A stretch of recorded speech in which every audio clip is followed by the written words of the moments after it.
All right. We are live with Safe Home Interactive.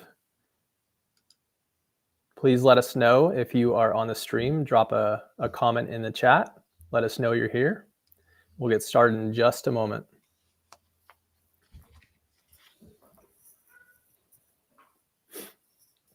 Hey, James. See ya. How you doing? Also excited for this one.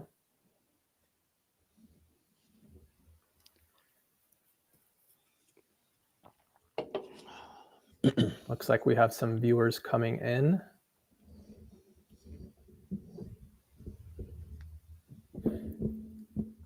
All right. Let's just go ahead and get started. So, welcome back, everyone, for another live episode of Safe Home Interactive. I'm Rob Gabriel, home security expert with safehome.org. And I'm here today with Gene Petrino of Survival Response LLC. Hey, Gene, how you doing? Doing fantastic. How you doing, Rob? Doing well, thanks. I'm excited for this conversation. If you all are joining us for the first time, Gene is a former SWAT commander with a master's degree in security management.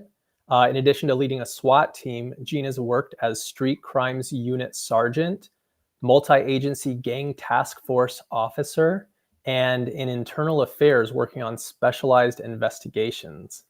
Wow, it's awesome. And today we are talking all about crime prevention through environmental design. And like always, we're going to be doing some live Q&A here soon. So if you have any questions at all, please drop those in the chat at any time. And let's get going. So, Gene, can you explain to us what crime prevention through environmental design is and how it differs from, say, traditional security measures? Yeah. So because it's such a long title, we refer to it as CPTED. It makes it a little bit easier because it's a long phrase. But the idea really is simple. It's design spaces in a way that naturally discourages criminal behavior. So you're using the environment, things like landscaping, building placement, sight lines, and things like that. And that shapes how people interact with the environment. And you know, it's especially important when you're talking about crime prevention and keeping criminals out of an area. So that's the whole focus of that. And I think you asked the what the difference was between this and traditional. Yeah, exactly. So when we Yeah. think of like home security or security, we think of like security systems and that sort of thing. So how does this differ or somehow like complement that? Well, definitely complements, but you Mhm. can kind of think of traditional methods as sort of a response concept, and septet is more of a prevention concept. So you're sort of getting on the front side of a crime before it happens, trying to discourage people from happening. Um, so that's really the whole purpose of it. Mhm. Whereas, you know, traditional is like alarms and locks and cameras and law enforcement response and things like that. So when you put them together, you're really creating a more robust security plan, whether Mm. it's a house or a business or even a public space. Yeah, that makes sense. So it's almost like proactive instead of like reactive, which is the security system Yes. setup. So yeah, that makes a lot of sense. Yeah.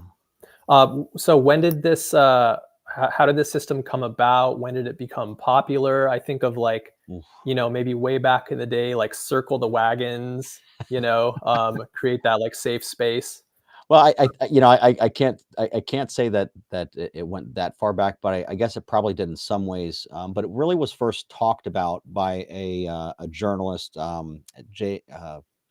Jane Jacobs, I think was her name, and she had this whole idea of eyes on the street. She was talking about the decline of great cities, and she wrote an article, and it sort of spurred this whole conversation within the criminology world of preventing crime. And that Mhm. was sometime in the 60s. And then in the early 70s, you had a guy named C. Ray Jeffries who coined the phrase crime prevention through environmental design. And that sort of was the birthplace of this concept.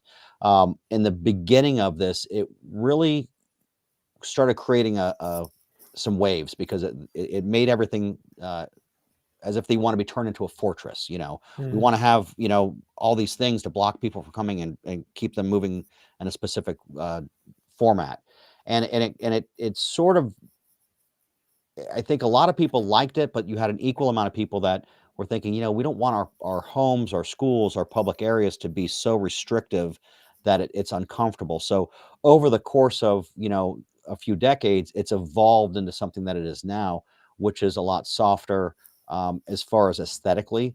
And I think that's a key to a lot of security is you don't want security to be so stringent that you look like you're living or walking through a prison. You want it to be something that's sometimes better not seen. And that's what CPTED really has come part of, is that whole idea that you're not going to be noticing some of the small changes. And we can talk about that as far as, like, if you think about, when you go to a park, there's pathways that you're walking down, and those pathways are keeping you from going into areas of the park that you're not supposed to go. And that's sort of the concept of CPTED. It's the idea of controlling the way people move through an environment, so that when someone doesn't, they go outside of those areas, it's going to draw attention. So once you step off the path and you start walking somewhere else, people are like, oh, why is that person walking there? So it creates that the anomaly of, why are they doing that? They're not like everybody else. We talk about anomalies also in situational awareness last time we were here. And it's the same concept. You're looking for something to identify something that's out of place, so that there's no excuse for someone to be there. That they're maybe up to something they shouldn't be. Yeah, that all makes sense. And I 100% agree with, not wanting this to be an obtrusive thing in your life and on your property. And we think about that a lot too with like home security systems. The best systems kind of like blend into the background and you're not having to think about them. So that's actually a great concept there. Yeah, and it's also employs the help of the people in that area to be part of the security plan. And that's where the later sort of metamorphosis of the whole concept have come in, where the public is now part of this. They're part of identifying the problems early on. So that really is kind of pulled everything full circle to make CPTED a really very powerful concept, especially when you put it in with the traditional methods of systems and things like that. Right. Yeah. And for everyone, if you're trying to catch on to this, CPTED is CPTED, which is crime prevention through environmental design. So yeah, just a short acronym for that. Well, kind of a long acronym, but yes, a long title too. So yeah. Pick your poison, I guess. Yeah, we already have quite a few comments in chat here. This is great. We have our first question as well. I'm going to put this up on the screen because it's applicable to what we're talking about right now. So James asks, is this a concept similar to hostile architecture? And I don't know, Gene, if you've heard of this or not, but yeah, it is. It's a similar concept. We talk about we always laugh about it because it sounds so fancy. We talk about hostile landscaping, which right. Layman's term, thorny bushes. You're looking for these things that are going to discourage people or make it difficult for them to enter a certain area. And the idea of hostile architecture is the exact same thing, making it difficult to gain access to a certain area. So yeah, that's part of CPTED, definitely. Great. Yeah, we actually have a diagram here. Right now might be a good time to show this with the house, kind of give our viewers a visual of what this might look like on their property or in their neighborhoods. So Gene, if you kind of just want to talk us through this, obviously we can see on the left, this home is at high risk, and on the right, this is low risk, a little more fortified. Yeah. So it's a mix of a few different things. So the high risk is the thing with these. I can make an argument for both these. I wouldn't call the one on the left necessarily high risk, but it doesn't have a lot of things employed in it that could benefit it. But it does have a walkway. So if someone's walking off that walkway going around the side of the house, that's going to stand out, right? That's not where normal people would walk. That's the idea. But if someone's standing behind the tree, that's not a normal place either. So it's got some concepts that work. But when you look over to the house on the right and you're looking at like dense vegetation, that's creating a barrier. It's a natural barrier in and of itself is sort of like hostile landscaping. It's preventing people from getting to a backyard or getting to a window, things like that. You've got the fence. That's a great thing. That's showing the barrier. That's reinforcing that this is private property and that you're not supposed to come on there unless you're invited on there. So you can't just have somebody wandering in there saying, well, I didn't know it was supposed to be here. Well, there was a gate there. Why do you think that gate was there? Was to prevent people. So those are those concepts of doing that. And again, you're looking at like if you look at those like potted plants on the left, obstacles, things that are going to slow people from moving through the area. And again, it's off of the walking path. It's off of that area. That's going to look weird. Why is somebody walking over there? That's not where you're supposed to be walking. That draws attention to things. Mm. Now, the only thing that I sort of take a little bit of disagreement with is the picture of the plant on the left, where it's blocking the window. Mm-hmm. There's a lot of discussion over what natural surveillance is. Natural surveillance is the ability to see into and outside of out of a house. So if the home was being, if there was someone that had done a home invasion inside that house, theoretically, if someone's walking by the house, they would be able to see into the house to see if someone was being attacked. Mm-hmm. That's good. That's also bad, because do you really want everyone to have, that ability to see inside your house? So Right. there's one of those arguments that you'll say, well, you've got to kind of balance it. And I think that's what this illustration is saying, is that it's okay to have your window partially blocked. Mm-hmm. And it's not bad. And I think you can do that, also with just using blinds. Blinds can open from the top and the bottom. So you can create those elements where you can see someone outside and inside without showing too much. But yeah, Mm-hmm. it's a good representation of what that would look like in a residential environment. It's a pretty good diagram. Great. Yeah. And I feel like a lot of this stuff is very circumstantial and depends on like your layout of your property. The Like I see environment. these, yeah, the environment, That's why they call it that. Yeah. the vegetation here on the right too. I see like, yeah, that could be used as a natural fencing, but it could also be used for burglars and thieves to kind of hide behind and get that cover they're looking for, right? Yeah. So so we'll talk about that. So Hmm. the basic concept is a 2 foot 6 foot rule in CPTED. So hedges should be no higher than 2 feet tall. Tree canopies should be no lower than 6 feet tall. So you Hmm. want to have that gap that you can see if someone's standing or standing up. They're going to be seen. If they're squatting down, there's not a lot of space for them to do that. So Hmm. that's one of those things. You can still have dense vegetation, and again, that's where things like thorny bushes come into play, because if they want to get through it, they're going to get cut up, and Yeah. so they'll discourages them from going in those areas, and they don't have to be real tall to have that impact. So yeah, Right. so the height and the height of trees and hedges are really quite crucial to a successful CPTED setup. Sure. Yeah. I feel like thorny bushes, like rose bushes, are like the next best thing to barbed wire. Oh yeah. If you've been caught in one, Right. Yeah. Great.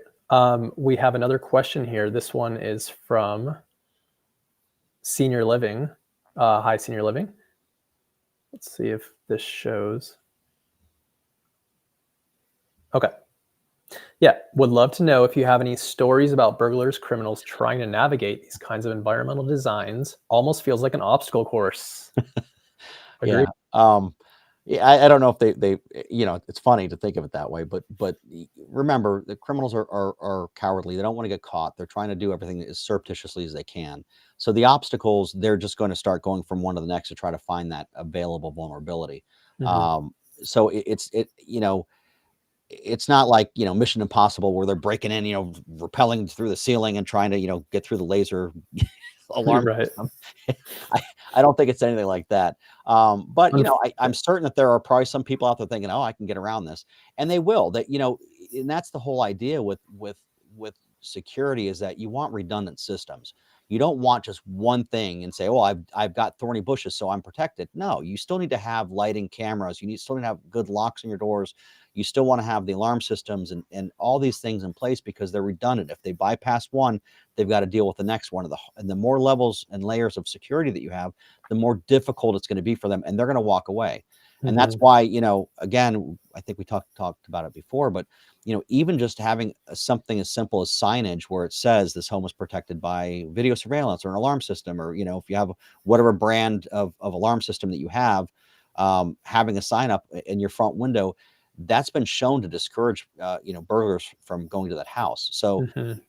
I don't see them as trying to navigate it as a challenge. I think they really would probably walk up to a house and then realize this is not the house for me, and then leave. That's right. Yeah, and I believe there was a study done by the University of North Carolina in Charlotte that found burglars who came and like were targeting a home, but saw some sort of security system or security camera, just the mere presence of that security camera was enough to deter them. Yeah. Most of them anyway. I don't remember exactly what the figure was, but it was the majority of them. It was around 90 or 95% from what I remember. It was huge. It was a huge Wow. number. Yeah, it has a huge, and again, that's why signage is so important. Mhm. They don't want to get caught. They want to be able to get into the easy thing. And we talk about, think about you know, about animals. A predator is going to go after the injured and the weak. They're not going to Mhm. go after the easy, the hard target, the herd that stays together, looking for that one that peels off, that is limping or is smaller and can't keep up. And that's what they're looking for. They're looking for that as far as whether it's a victim of a person or a location. Yeah, that's right. That's a great way to think about it. Like, you don't want to be the weakest link on your block, Yeah. because if a criminal's coming through, they are looking for that Hmm. sitting duck. And Yep. if you're a little more fortified than your neighbors, obviously, like, you want everyone to be safe and secure, but do not be the least safe and secure. Yeah, and there's a theme in criminal behavior, and that's exactly it. They're looking for the weakest thing, and Mhm. when you're talking about a person, if you walk, with your shoulders back and you look people in the eye and you're not looking down at your phone, you're less likely to be a victim. If you look like you're put together, that's a good sign. It's the same thing with houses. Houses that look like they're uncared for. We talk about the broken windows theory, where a lot of neighborhoods that have broken windows have higher crime rates because no one's taking care of it, no one's paying attention, no one, basically the criminal's like, well, no one cares what we do here, we're going to keep doing it. Mhm. Whereas homes that are maintained or areas that are maintained are less likely to be impacted by crime because they know that people are watching and they're watching what happens. They did a study on graffiti, and that was one of the findings was that if you remove the graffiti within 24 hours, there's a drastic drop in the chance of it reoccurring. Whereas if you leave it there, you're encouraging more people to do graffiti. So, Hmm. definitely you wanna maintain things, and that is part of the CPTED concept. Yeah, that's actually really interesting. There's I don't know how much truth there is to this, but I've heard that homeowners who have a flag on the front lawn, like the American flag, they're less likely to be burglarized, because burglars see the flag and they associate that with political beliefs and maybe the Second Amendment, and they might think that you're armed to the teeth and won't target your home. I don't know if that's true, but there could be something to that. Like, even those small, subtle signals that we send. Not saying like everybody wants to fly the American flag in their front yard, but some things to consider. Yeah, yeah, I'm not sure of that either, but I know that, I mean, that it seems to make sense, but Mhm. I haven't seen any studies about that. Right. We have more comments coming in. This is great. So, Senior Living says lasers would be so cool though. Yeah, That's that would be. funny. That might up our insurance a bit, but Yeah. and it looks like we have, some of our viewers, maybe even many of them, live in more urban settings and Mhm, maybe like an apartment or a condo. mhm. So we have this question here from Sherry. What if you live in an apartment or other type of rental community? What sort of like SEPTED things should we be thinking about there? Yeah, apartments and condos are a little more difficult because they're really, you don't have as much control over the common areas. So one thing that when I just talked about, we're talking about maintenance. We're talking about, if something's broken, if lights are broken, you want to make sure that those are getting repaired. So being active with your association or your leasing officer, your landlord, and letting them know, hey, this is a problem, this needs to be fixed. That's, the sooner that repairs are made, the better it is. Um, and Mhm. getting involved with them and talking to them about the importance of having upgraded security, as far as access control. Are you able to get into the building with a card, or does it just open to everybody? Mhm. Those things are expensive, but at the same time, the savings that you have over time, it far outweighs the initial cost of it. Mhm. um, so you're looking for like controlled entry. And then when we talk about natural surveillance isn't just the ability to see, it's also the ability to communicate with your neighbors and getting to know your neighbors. And I know down here in South Florida, there's a lot of condos, and there's always that one person that watches everything that goes on. And while that seems to be kind of a pain sometimes, it's also a benefit. And you know, if you start talking to your neighbors and getting to know them and just start looking out for each other, again, it's a community-based response as well. So that would be, you know, some of the suggestions that I would have for those situations. Yeah, and to dig into that a bit more, like what would you recommend, Gene? Should we like make the effort to go out and like talk to our neighbors, knock on doors, maybe even start some sort of like association or um, some collective where we are watching out for each other's homes, or should this kind of just happen more naturally as you get to know your neighbors? Well, I think that a lot of people these days don't want to get involved, Hmm. and so there's a big obstacle to overcome there. I think that either way is you know, starting the conversation is probably the first step. You're going to have people that just aren't not going to want to be involved, and that's okay. But you want to get people involved, and you want to have somewhat of a plan of how to do it. And to do that in a more organized fashion, you probably want to include either your homeowners association or the management company and say, listen, this is what we'd like to do, and this is why. And you know, maybe talk to a couple people first if you want to do that, and a couple of you go and say, hey, we're interested in doing this, what do you think, and how can we make this happen so we're safer? Obviously, you know, a homeowner association is going to want to prevent crime because that helps with insurance costs and protecting the property, especially common areas from vandalism and thefts and things like that. Hmm. And yeah, so that's kind of what I would say. That would be my suggestion. Is if it's a leasing thing, of course they want to know the people who are coming in here are going to be in a safe area, so Hmm. they can keep their you know, their rents up. So yeah. Great. Yeah. And this is very, very much related to that. When we talk about HOAs, or maybe just the management company over your condo or apartment, um, might be able to go to them, especially as a group, and sort of lobby for certain design elements to be implemented around the property. Hmm. So Annie here asks, what are some low budget and low effort things we can add or integrate for open layout apartments or smaller homes, condos with no front yard to increase safety? It's tough. Lighting is probably your one of your best crime prevention methods. So I Hmm. would make sure that there's sufficient lighting to illuminate everything around the building, because again, criminals don't want to get caught. They're cowards. They're going to try to hide, and if the lights are on, then it's going to be you know, it's going to be hard for them to do that. Hmm. Um, you know, and as far as like the landscaping, even if you don't have a front yard, you still have landscape. You still have, you know, walkways that usually have some kind of landscaping. You're going to want to make sure those are maintained. And again, we get right back into maintenance. If it's an area where you don't have even that, you're going to still have things like trash laying. You know, make sure there's the trash is not building up on the ground, that people aren't littering. If they're littering, make sure there's a maintenance team that's picking that stuff up. Make Hmm. sure that you know, that everything looks well maintained. Make sure that it's painted properly, that things aren't like peeling. All those little signs of wear and tear just create that like weak gazelle kind of thing where this is, oh, this is the easy target. These are the people that don't really care about what's going on, which means if they don't care about how the building looks, they probably don't care about how their safety is. And that's the whole idea. So if you keep just the overall aesthetic of the area looking well, that's going to help build that. But it's very difficult when you're in an apartment. It's very difficult when you don't have you know, when you're in a building setting, if it's not your building, you know. But really, Hmm. again, working with the owners of the building and the stakeholders, um, you know, a lot of things, it doesn't take a lot to maintain just the landscaping alone. And that's one of the biggest things. Or signage, you know, guest parking is here, you know, resident parking is there, and having those marked off, those are really important things too. Great. Yeah. And speaking of layout, we have this great diagram here Hmm. that I wanted to kind of touch on a bit, because this goes to these like the different facets of CPTED. And Gene, maybe you can kind of like walk us through some of these points.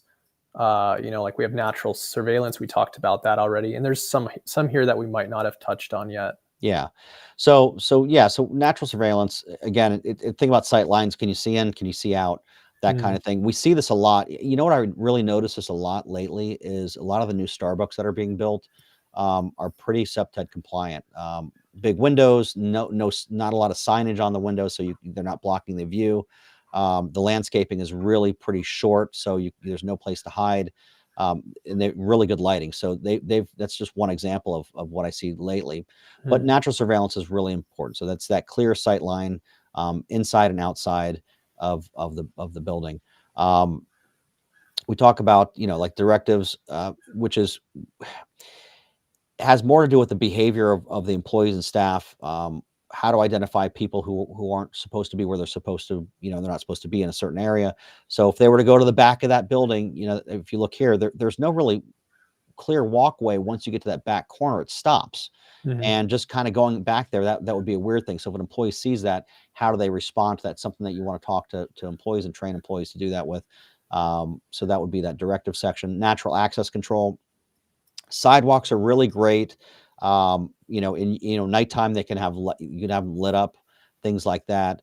You can have short hedges or landscaping kind of, go along the pathway to show where you're supposed to walk and where you're not supposed to. So when you step outside of that, well, why is that person walking over there? It stands out right away. And so having those clearly defined areas are really, really important. Territorial enforcement, that again, we talk about fences and hedges, and again, signs, employees only, or access restricted, or something along those lines, those simple signs. Or we have a security system. If you're talking about a house, all the signage is really important as well. Social management, this is something we haven't really talked about yet. But there I guess a really good example of a CPTED concept is using social management, meaning if you think of there's been schools where the students' bikes were getting stolen quite a lot, right? And they realized that if they put a picnic table out by there, the students would start eating lunch there, or the employees that were there would take their breaks there. And now you have people that are naturally drawn to a location that are really providing security for that property. So that's another example. That's sort of like the social management concept. And a lot of times lakes or artwork is used in that capacity. You could put a piece of artwork up where people are going to go to look to see what is this. And that might be in an area where traditional kind of security isn't cost effective or realistic, but it would also give a little bit more ability for people to see what's, if something doesn't look right. So you want to use that aspect of social management involved. And again, we've hit on maintenance, keeping shrubs trimmed below 2 feet, tree trunks and 6 feet up. The light bulbs, changing light bulbs, all lighting fixtures are really, really critical. And the type of lights that you use are also really critical, because depending on the type of lighting system that you have, can impact what color that you're wearing. It may look like a brown shirt and it might be really a red shirt, or even a green shirt. You can't tell if it's a certain type of lighting. So LED lights are a lot more in fashion now. They have perfect color rendering. And really that's something in talking about, homeowner association or condos, switching everything out to LED lights would be a very cost-effective thing, because they're not that expensive any longer. They last a long time. They use less energy, and their color rendering is really good. If you especially have video surveillance, it's going to give you the best representation of what the person looks like and what they're wearing, or vehicle. Things like that. Right. Yeah. And that's fascinating about the social management aspect, particularly for me, by putting like a bench or benches out, or picnic tables by your property, maybe out in front of your rental unit. You're encouraging one community, like people to gather, which is a benefit in and of itself, but then you're killing 2 birds with 1 stone, because you're also getting that extra layer of security, which I would have never thought of. So that's pretty interesting. Well, I mean, if you ever walk somewhere and you're like, why would they put a picnic table there? Well, there's a reason for it. They didn't just decide to put it there. 99% of the time, there's a reason. They had an issue in this area with people gathering. It could be something as simple as homeless people were camping out in an area. You put a table there. Now you get employees. They don't want to get shoot off, so they just leave the area because they're going to be seen there. They're not going to be allowed to stay. But you also might have people using the area for drugs. No one's in the back parking lot. Well, put that back and put a picnic table in the back parking lot. People start having lunch there. They don't want to get caught, so they're not going to go there any longer. And like I said, a lot of businesses use artwork as to use that, or a fountain. Things like that are going to draw someone, natural users to the area, people that belong in that area, to go look at it and be in that area. That creates an extra layer of security without really impacting any cost. Yeah. It's not, and it's one of those things that you don't realize is security, but it's security. You know, Right. so you're trying to make that aesthetically pleasing and not make it look like a fortress. Well, that's one way that you would do it. Right. Yeah. It kind of all goes back to your mantra too, that criminals are cowards. Just the Mhm. presence of people alone is often enough to deter them. Yeah. And then so around the picnic tables, we're going to have the bikes locked up. Maya here says, I've heard this with bike theft as well. Maybe your bike being the hardest to steal among the other bikes locked up on the street. Yeah. Sorry, make your bike the Yeah. hardest to steal among other bikes locked up on the street. Yeah. Right. Yeah. Yeah. That's actually a great idea. It's don't be that weak or injured animal. Make it and that's what all security is. Make it difficult for them. Yeah. If they want to get it, they're gonna have to fight their way through it to get to you, or get to whatever their end goal is. That's right. Definitely. Yeah. You don't have to be the fastest runner to outrun the bear, but you don't want to be the slowest. Faster than you. Yeah. I don't know why my mind always goes to these like wildlife analogies, but no, but it's because it's nature and survival, and that's all part of it. And that's why we use it all the time. Definitely. That's right. Predator prey. I mean, great. And then James actually has a great question here. I'm going to put this up on the screen. Yeah, and keep the questions coming, guys. This is awesome.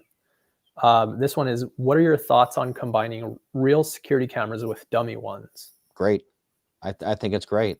Definitely. And if you can't afford any, something's better than nothing. I would always say that. But if you can get cameras, that's the way you want to do it. And if you can't get all the cameras you want, throw some dummy ones up in the middle of it. And that's a great way to do it. Again, we talked about that study in the beginning of this discussion, that the burglars would look for places that have security systems, and they see cameras up. They're not going to want to go near there because they don't want to get caught. They don't know if they're working or not. That's right. Yeah, and I think I mentioned this a few episodes ago, but you can pick up these dummy cameras on Amazon. Yeah. Obviously, you are going to want a real security camera outfit around the home, and preferably cameras that are monitoring, and maybe have some sort of active deterrence, which is maybe they're motion activated. They'll shine a spotlight when someone is in the area. Maybe there's a built-in siren on those cameras. It's all like great features to have.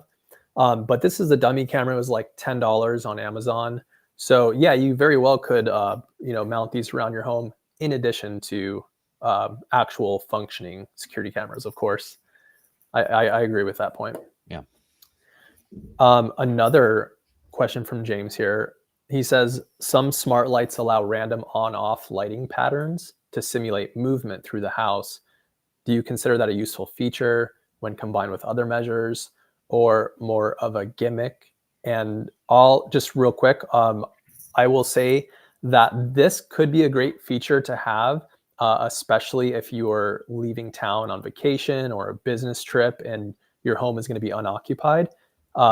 Making it seem like there's someone home at all times, and randomly, can actually be a very effective crime deterrent. But Gene, I'll kind of let you take that from there. You pretty much said what I would have said. Yeah, I mean, it's absolutely it's not going to hurt anything. Most burglars are crimes of opportunity. They're not something that's really planned out. They might go through an area and look at a neighborhood, saying, "Oh, we're going to come back to this neighborhood." But they're not necessarily going to sit in front of a house and look for patterns in the lights, like, oh, every night it switches from that room to the next room to the next room. That's not going to really be the thing. But they're going to see lights turning on and off in different areas of a house. They're going to be like, well, someone's home.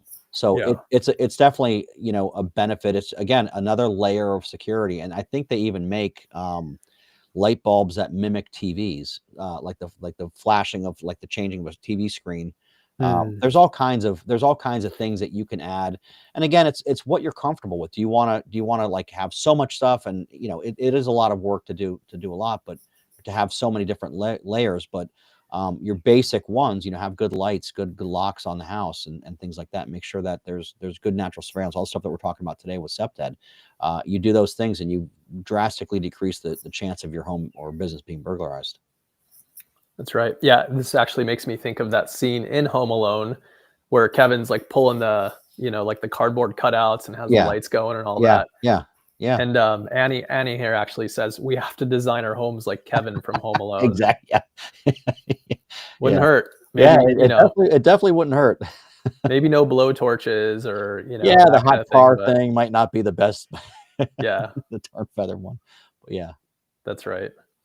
good stuff. Yeah, this is great. Please, you guys keep your questions coming in if you have them. This has been super insightful so far. Let's see.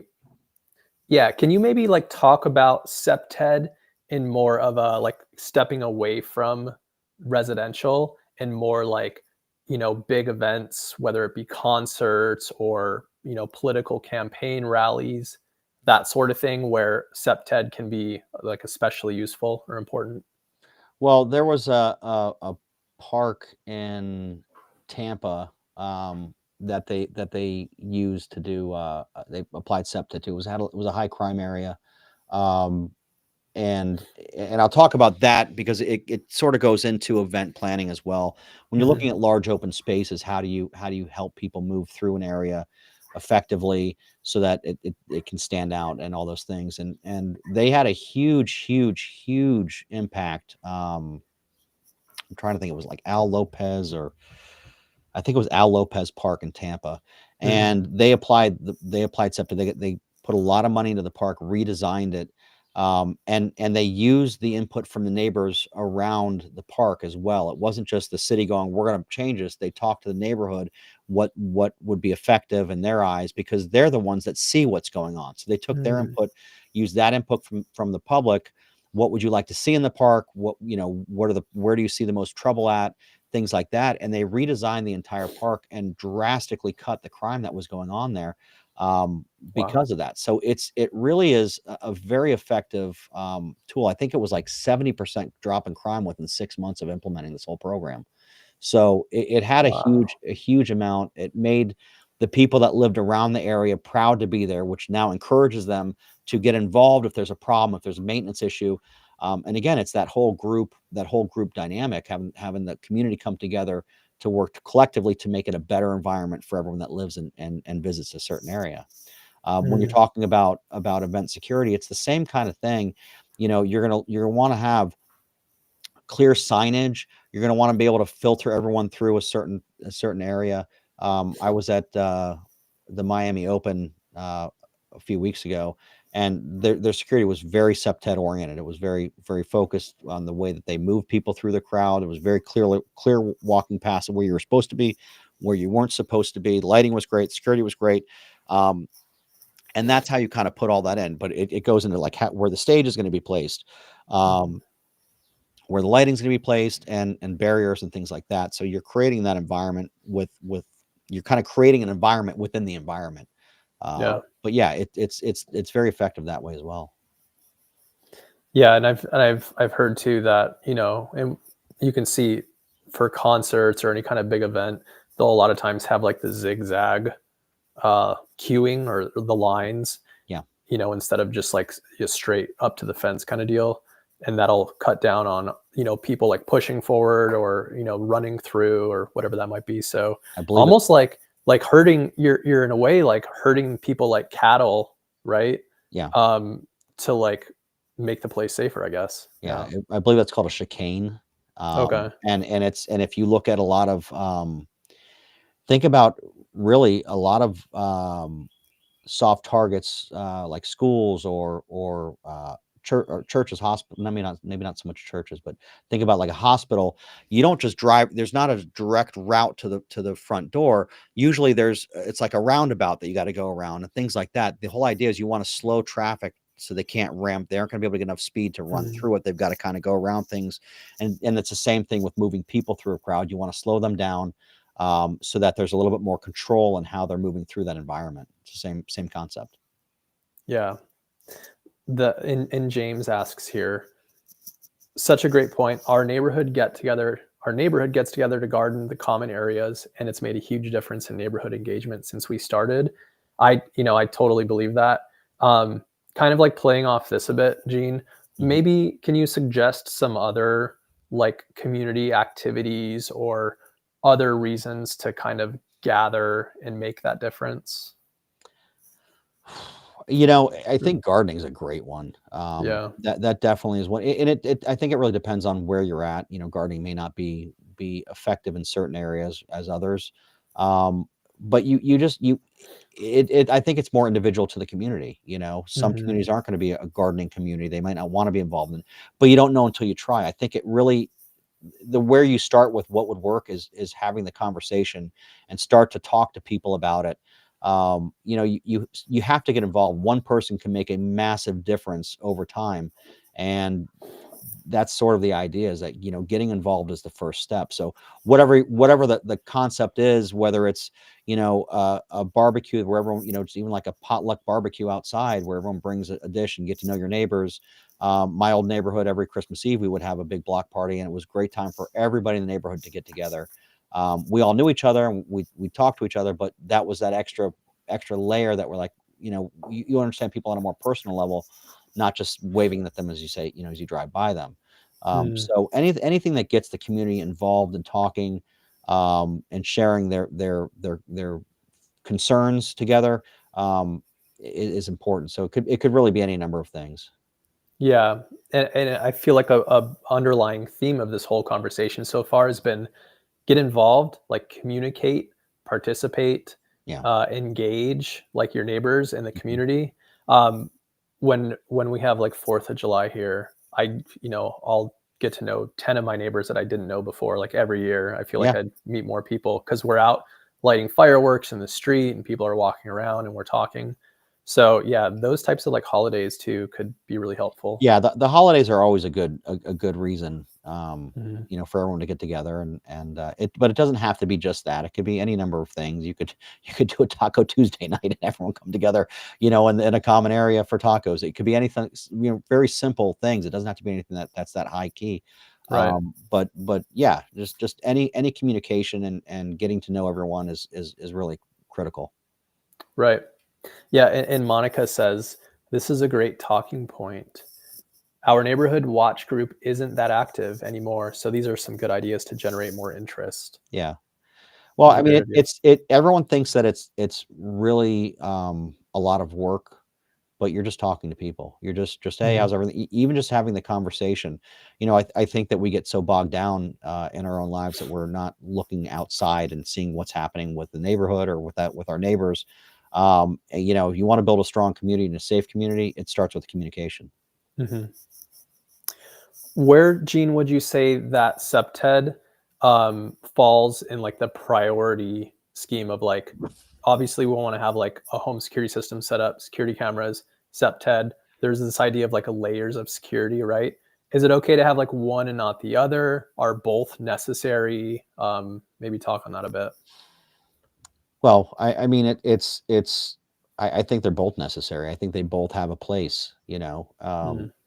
but again, you have to look at what is your budget or what are you capable of doing? We talked about if you're in an apartment or a condo and you don't have control over that, doing what you're able to both, whether it's through ownership or not, or whether it's a financial issue, you can start small and start adding things.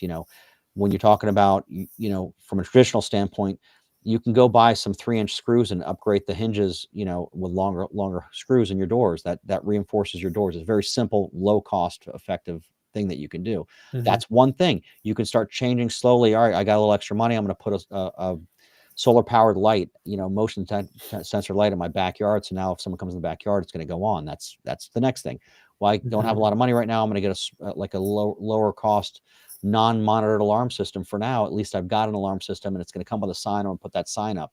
I'm noticing my hedges are, why do I have hedges blocking my windows? Let me cut them down to a lower level or remove them and put something else that's a little more hostile, a little more like rose bushes, things like that. There's things that you do, most security, especially in the residential, environment, is not done all at once. It's usually done over time. And Mhm. as long as you kind of prioritize, well, what do I need first? Well, the first thing you really want to do is make sure that house is secured and then build on it from there as well. Yep. But some of it doesn't really cost a lot of money. To trim your hedges is not a big deal. To keep your yard mowed is not a big deal. Mhm. Keeping the yard looking nice and clean, that in and of itself is a deterrent. So Mhm. it's a balance. It really comes down to what you're capable of doing, whether financially or legally allowed to do. Right. Yeah, and that kind of a lot of that goes back to the maintenance that you were talking about as Mhm. well. Like the yard, keep that mown. The driveway, if you live in a snowy climate, make sure that driveway gets shoveled if you're out of town or on vacation, so that people think you're home, right? Yeah. If you have newspapers, although that's not much of a thing anymore, but newspapers piling up or any kind of mail piling up on the front step, maybe have a neighbor get those off your front step, that kind of thing. That's right. Exactly. Great. Well, this has been super insightful. Again, we really appreciate your time. And, chat, anyone out there, if you have ideas for this stream, topics that you want us to be covering, please write those in the chat here. We'd love to hear them, and we can cover those in the future. So we have a lineup right now. Let me show this again one more time. We missed last week, so today was crime prevention through environmental design, and today's obviously not April 8th. But next week, we're back on schedule on the 22nd, next Tuesday. We're going to cover how crime really works, kind of digging into the psychology of the criminal, the burglar, the package thief, the home invader, that kind of thing, like what's going through their mind when they're looking for a target, and then once they do attack. That's going to be really interesting, I think. And then we're going to do safe home office hours the week after that. That's going to be a live Q&A. You can bring any of your home security questions. We're here to answer them. And then we're going to talk about unconventional home security methods in history. That should be, quite the intriguing topic to cover. So, yeah, looking forward to those. And, Gene, as always, it's great to have you. It's great to have your expertise here. This is a whole lot of fun. And Senior Living says, so insightful. Thank you, Gene. I always look forward to these. And I think that's that sentiment is shared across, all of our viewers. This is a great format, and we really appreciate you. No, appreciate it. Glad I'm here. All right, guys. Thanks, and we'll see you next time. Bye. Bye.